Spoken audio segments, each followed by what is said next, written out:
Hey everybody, welcome in to the Week 11 recap. Things are certainly starting to tighten up in the standings as we're only 3 more weeks away from the playoffs. It was a great week of games and some pretty critical matchups for the Steak Dinner Bowl, with it getting down to the crunch time. And we'll get into all of that. But first, a word from Willie Nelson and our new sponsor, Texas Roadhouse. When I'm hungry for the great steak of Texas, I always go to the Texas Roadhouse. Folks like Willie love Texas Roadhouse for our famous hand-cut steaks, each one grilled to perfection to lock in the flavor and juices for that unmistakable Texas Roadhouse taste. If you're ready for a good night of fun and partying, go to the Texas Roadhouse. They know how to do it right. With a mouth-watering taste you'll want again and again. Only remember, If it doesn't say Texas, it's not Texas Roadhouse. Thanks for that, Willie. And maybe our winners will spend some time at Texas Roadhouse buying a nice steak with their winnings. But let's get into some games of the week. Started the week out with the Thursday night football. We had Green Bay losing to the Titans. And Green Bay probably, I don't know, maybe done for the year. I mean, they're 4-7 now, looking pretty ugly. The other game we had was the Cleveland-Buffalo game. Got moved from Buffalo to Detroit because of the 4 to 6 feet of snow, which was predicted. That actually came, which was wild. Buffalo did come out a little flat in that game, but they did end up winning. We had the Pats game, which was a snooze fest, which was 3-3 right up until the last punt, which was like, I don't know, the 20th punt of the game or something like that. And they had the return for a touchdown to win the game, which is pretty wild. It's a crazy run. Let's see. The Lions were on a hot streak, beating the Giants. They kind of actually look for real, which is crazy because they've lost so many games. We had Phillies hanging on to beat the Colts. I mean, they look pretty good. 4 o'clock, we had Dallas beating the Vikings, which was the largest road win ever for Dallas. Which is pretty wild to think that in their history, that was the largest road win. And I believe it was like the Vikings' worst loss at home since like the 70s or 60s or something like that. And we also had Vegas and Josh McDaniel get a win over the Broncos, probably saving Josh McDaniel's job for a little bit longer. And let's see, we got Sunday Night Football. We had the Chiefs versus the Chargers. Big game for Kelsey. And the Monday Night Football game, we had San Francisco versus Arizona. San Fran crushed them, and we'll get into that a little bit more at the matchups. And with that, let's get into the matchups. So the first matchup we had was myself at 9-1 in first, and versus Mark at 4-6, and he was in 6th place. Mark was projected to win originally, but Lamar Jackson didn't have a great game for him. Devontae Adams did have a good game with 2 touchdowns, and Kittle with 2 touchdowns, but I ended up pulling it off. He needed 65 points from Kittle in Monday night, but didn't quite happen.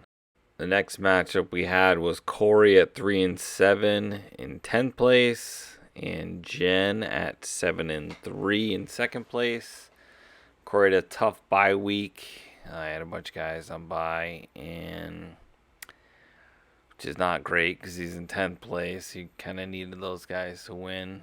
But Russ only cooked up a little snack for Corey this week.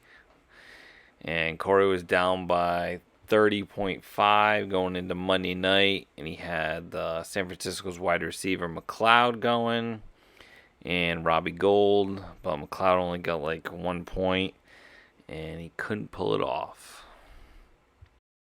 The next matchup we had was Mike at 4-6 in 7th place, and Ryan at 6-4 in 3rd place. Ryan pulled it through, even with Najee Harris on his bench. They did have a little bit of a Monday Night Football sweat. Mike was down by 24 points, and he had Deebo Samuel, and Ryan had Ayuk going. Deebo did end up scoring a touchdown. He ended up scoring like a 30-yard rushing touchdown. And Ryan with Ayuk ended up having 2 touchdowns. So Mike did not pull that one off. And he's back on his shitty Mike bullshit. And the next matchup we had was Zach, who's 3-7 in 9th place, and Omar, who's 6-4 in 4th place. Zach had the highest player of the week with Burrow with 53.7. Omar had Kelsey, who had a huge game, 32.5 points. He had 6 receptions, 115 yards, and 3 touchdowns. And going into Monday night, Zach was down by 6.8 points. He had San Francisco's defense, but Omar had Hopkins, McCaffrey, and Connors. So Omar obviously pulled the win through there. And the last matchup of the week, we had Carlos, who's 4-6 in 8th place, versus Anne Marie at 4-6 in 5th place. And both of these teams needed a win. But Anne Marie pulls it off, even with Brady on bye and Mixon getting hurt early in the game. This game was over before the Sunday Night Football. And Anne Marie had Moore playing on the Monday Night Football. Good thing she was already winning because he got negative 0.6 points. But if Carlos had played Jimmy G, he would have won because it was super close.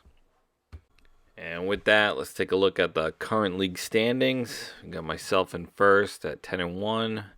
Jen's in second at 8-3, clinching a playoff berth this week.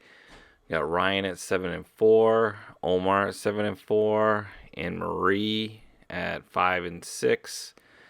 Mark and Mike and Carlos at 4-7, and Zach and Corey at 3-8. Zach's probably been the most unlucky with about 1749 points against him this year. But nobody's out of this yet. It's all super close. Going to come down to these last 3 weeks. Some of these weeks may even be like playoff games for everybody. And with that, let's take a look at the week ahead. We got myself versus Omar.